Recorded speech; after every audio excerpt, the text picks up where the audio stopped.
ধর্ষণ মামলায় TikToker Prince Mamun ওরফে আব্দুল্লাহ আল মামুনকে গ্রেফতার করেছে পুলিশ। সোমবার রাত ৯টায় কুমিল্লা থেকে তাকে গ্রেফতার করা হয়।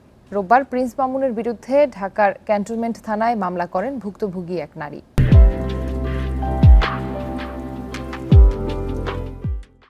এরপর সোমবার রাত ৯:৩০টার দিকে কুমিল্লার পুলিশ তাকে গ্রেফতার করে।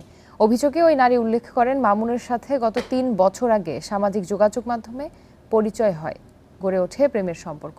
এরপর বিয়ের প্রতিশ্রুতি দিয়ে একাধিকবার শারীরিক সম্পর্ক করেন মামুন। পরবর্তীতে মামুনকে বিয়ের জন্য বললে সে ক্ষিপ্ত হয়ে অশ্লীল ভাষায় গালিগালাজ করে বলে মামলার এজাহারে উল্লেখ করেন ভুক্তভোগী নারী।